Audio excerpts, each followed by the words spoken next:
നമസ്കാരം. സ്വന്തം മേയറുട്ടിക്ക് തലസ്ഥാനം ഭരിച്ചു കളിക്കാനും പഠിക്കാനും കൊടുത്തിട്ട് ചിരിച്ചുകൊണ്ടിരുന്ന കമ്മിക്കൂട്ടങ്ങളെ മൊത്തം അടിച്ചിറക്കി പുണ്യാഹം നടത്തിയിട്ടാണ് തലസ്ഥാനം കാവിമുക്കി കഴിവുള്ളവർ കയറിയിരുന്ന് ഭരിക്കുന്നത്.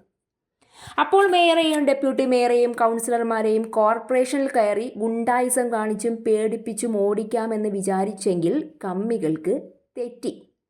ആ വെള്ളം അങ്ങ് വാങ്ങിവെക്കുന്നതാവും നല്ലത്. താമര വിരിയില്ല കേരളത്തിൻ്റെ മണ്ണിലെന്ന് ആക്രോശിച്ചവരുടെ കൺമുന്നിൽ തലസ്ഥാനം പിടിച്ചെടുക്കാൻ ഭാരതീയ ജനതാ പാർട്ടിക്ക് കഴിഞ്ഞിട്ടുണ്ടെങ്കിൽ അത് നിലനിർത്താനും ആരും പഠിപ്പിക്കേണ്ട കാര്യമില്ല. അവിശ്വാസം കൊണ്ടുവരുമെന്നുള്ള ഉമ്മാക്കിയിലൊന്നും പേടിക്കുന്നവരല്ല തിരുവനന്തപുരത്തെ ജനങ്ങളുടെ വോട്ട് വാങ്ങി വിജയിച്ച നേതാക്കന്മാർ. തിരുവനന്തപുരം നഗരസഭയുടെ രാഷ്ട്രീയത്തിൽ വീണ്ടും ചൂട് പിടിച്ചിരിക്കുകയാണ് അവിശ്വാസ പ്രമേയം കൊണ്ടുവരാൻ പോകുന്നു UDF നേതാക്കൾ എന്നുള്ള വിവാദങ്ങളൊക്കെ.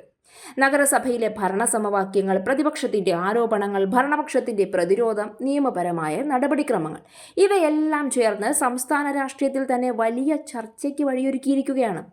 കഴിഞ്ഞ ദിവസങ്ങളായി നഗരസഭയിലുണ്ടായ പ്രതിഷേധങ്ങളും സംഘർഷങ്ങളും, മേയർക്കെതിരെ ഉയർന്ന വിമർശനങ്ങളും, ഭരണത്തിനെതിരെ UDF കൊണ്ടുവന്ന അവിശ്വാസ നീക്കവും അതിന് CPM സ്വീകരിക്കുന്ന അല്ലെങ്കിൽ സ്വീകരിക്കാൻ പോകുന്ന നിലപാടും ചേർന്നപ്പോൾ ഈ വിഷയത്തിന് സാധാരണ പ്രാദേശിക രാഷ്ട്രീയത്തെക്കാൾ വലിയ പ്രാധാന്യം ലഭിച്ചിട്ടുണ്ട്.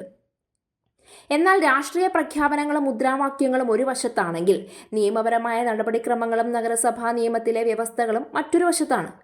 ഒരു അവിശ്വാസ പ്രമേയം അവതരിപ്പിക്കുന്നത് കൊണ്ട് മാത്രം ഒരു ഭരണ സംവിധാനം തൽക്ഷണം വീണ് അവസാനിക്കുന്നില്ല. പേടിയാണ് ഈ കമ്മികൾക്കും കൊങ്ങികൾക്കും BJP കേരളത്തിൽ അധികാരം പിടിച്ചത് കണ്ടപ്പോൾ. കേരളത്തിൽ വേരുപിടിക്കില്ല എന്ന് വിചാരിച്ച ഒരു പാർട്ടി കൺമുന്നിൽ തഴച്ചു വളരുന്നത് കാണുന്നതിൻ്റെ ഭയം. നിശ്ചിത നടപടിക്രമങ്ങൾ, അംഗബലം, യോഗത്തിൻ്റെ സാധുത, വോട്ടെടുപ്പിൻ്റെ ഫലം, തുടർഭരണ ക്രമീകരണങ്ങൾ എന്നിവയൊക്കെ ചേർന്നാലാണ് ഈ അവിശ്വാസം ഒന്ന് പാസാക്കിയെടുക്കാനെങ്കിലും നിങ്ങൾക്ക് കഴിയുക. അതിനുള്ള ഭൂരിപക്ഷമുണ്ടോ? ഒരുമിച്ച് നിൽക്കാനുള്ള മനസ്സുണ്ടോ? ഇതൊക്കെ ഉണ്ടായിട്ട് വേണ്ടേ BJPയെ താഴെ ഇറക്കാമെന്നുള്ള ഈ സ്വപ്നം? അതുകൊണ്ട് തന്നെ അവിശ്വാസം കൊണ്ടുവന്നാൽ BJP ഉടൻ അധികാരത്തിൽ നിന്ന് പുറത്താകുമെന്ന രാഷ്ട്രീയ മുദ്രാവാക്യവും കൊണ്ട് ഒന്നും ഇവിടെ സംഭവിക്കാൻ പോണില്ല. തിരുവനന്തപുരം കോർപ്പറേഷനിലെ UDF അവിശ്വാസ പ്രമേയത്തെ തള്ളിക്കളയുന്നില്ല എന്നാണ് മുൻ മന്ത്രിയും CPM നേതാവുമായ ശിവൻകുട്ടി അടക്കമുള്ള ആൾക്കാരുടെ പ്രഖ്യാപനം. BJPയെ ഭരണത്തിൽ നിന്ന് താഴെയിറക്കാൻ ലഭിക്കുന്ന ആദ്യ ആയുധമാണത്രേ ഇതെന്നും ഈ അവസരം പ്രയോജനപ്പെടുത്തണമെന്നുമാണ് ജനങ്ങളും ഇടതുപക്ഷവും ആഗ്രഹിക്കുന്നതുമെന്നാണ് ശിവൻകുട്ടി സഖാവിൻ്റെ പ്രസ്താവന. അപ്പോൾ BJP ആയുധം ഉപയോഗിച്ച് നേരിടേണ്ട അത്രയും ബലമുള്ള ഒരു ഭരണകക്ഷിയാണ് എന്നുള്ള ബോധ്യം ഇവിടുത്തെ കമ്മികൾക്ക് ഉണ്ട്. നിലവിൽ ഭരണസ്തംഭനത്തിലാണ് തിരുവനന്തപുരം കോർപ്പറേഷനെന്നും കാപ്പ കേസിലെ പ്രതിയെ കൗൺസിലിൽ നിന്ന് പുറത്താക്കണമെന്നാവശ്യപ്പെട്ട് LDF നേതൃത്വത്തിൽ സമരം നടക്കുന്നുണ്ടെന്നും 19 കേസിലെ പ്രതിയാണ് കൗൺസിലർ സുഗതനെന്നും പറഞ്ഞ ശിവൻകുട്ടി സഖാവ് 29-ാം തീയതിയിലെ കൗൺസിലിൽ പങ്കെടുത്തില്ല എങ്കിൽ സുഗതന്റെ കൗൺസിലർ സ്ഥാനം നഷ്ടപ്പെടുമെന്നും എന്നാൽ സുഗതനുമായി ബന്ധപ്പെട്ട വിഷയത്തിൽ രേഖകളിൽ തിരിമറി നടത്തിയിട്ടുണ്ടെന്നും പറയുന്നുണ്ട്. അതിനാൽ സംസ്ഥാന സർക്കാർ വിജിലൻസ് പോലെ ആധികാരികത ഉള്ള ഒരു വകുപ്പിനെ കൊണ്ട് അന്വേഷണം നടത്തണമത്രേ. ഈ ശബരിമലയിലെ സ്വർണം കട്ട കേസും വീണ വിജയന്റെ കള്ളപ്പണ ഇടപാടും പോലും ഇതുവരെയും തെളിയിക്കാതിരിക്കാൻ വേണ്ടി തങ്ങളുടെ അണികളെ കൊണ്ട് EDയെ പോലും ആക്രമിക്കാൻ മടിക്കാത്ത കമ്മികളാണ് ഈ പറയുന്നതെന്ന് ഓർക്കുമ്പോൾ ചിരിക്കാതെ എന്തു ചെയ്യാൻ? BJPക്ക് ഭരണത്തിൽ തുടരാൻ ധാർമ്മികമായോ നിയമപരമായോ ഭരണഘടനാപരമായോ അവകാശമില്ലാത്ത നിലയിൽ കാര്യങ്ങൾ എത്തിയത്രേ. ഈ നഗരസഭയെ താഴെയിറക്കാൻ കിട്ടുന്ന ആദ്യ അവസരം എല്ലാവരും ചേർന്ന് പ്രയോജനപ്പെടുത്തണമെന്നാണ് ശിവൻകുട്ടി സഖാവിൻ്റെ വാദം. ഭയക്കണം സഖാവേ, വളർന്നു വരുന്ന BJP പ്രവർത്തകരെ നിങ്ങൾ ഭയക്കുക തന്നെ വേണം. കാരണം കേരളത്തിലെ മണ്ണിൽ BJP പ്രവർത്തകർ തഴച്ചു വളർന്നാൽ നിങ്ങളെപ്പോലെയുള്ള കള്ളക്കടത്തുകാരെയും കൊള്ളക്കാരെയും ഈ മണ്ണിൽ വളരാൻ അനുവദിക്കില്ല എന്ന് നിങ്ങൾക്ക് തന്നെ വ്യക്തമായ ബോധ്യമുണ്ട്. ഇപ്പോൾ BJP മുന്നോട്ട് വയ്ക്കുന്ന പ്രധാന വാദം കോർപ്പറേഷനിൽ ജനവിധിയിലൂടെ ലഭിച്ച രാഷ്ട്രീയ സാന്നിധ്യത്തെ രാഷ്ട്രീയ ധാരണകളിലൂടെ മറികടക്കാൻ ശ്രമിക്കുമെന്നതാണ്. മറുവശത്ത് UDFും CPMും നഗരഭരണത്തിൽ പരാജയങ്ങൾ ഉണ്ടായെന്നും അതുകൊണ്ടാണ് അവിശ്വാസം അനിവാര്യമെന്നും വാദിക്കുന്നുണ്ട്. ഇതോടെ ചർച്ച കേവലം കോർപ്പറേഷൻ ഭരണത്തെക്കുറിച്ചല്ല, കേരളത്തിലെ 3 മുന്നണികളുടെ രാഷ്ട്രീയ ബന്ധങ്ങളെക്കുറിച്ചും കൂടിയായിരിക്കുകയാണ്. കഴിഞ്ഞ ദിവസങ്ങളിൽ നഗരസഭാ കൗൺസിൽ യോഗത്തിലുണ്ടായ പ്രതിഷേധങ്ങളും കയ്യാങ്കളിയും സഭാ നടപടികൾ തടസ്സപ്പെട്ട സംഭവങ്ങളും രാഷ്ട്രീയ ചർച്ചകൾക്ക് കൂടുതൽ ഇന്ധനം നൽകിയിട്ടുണ്ട്.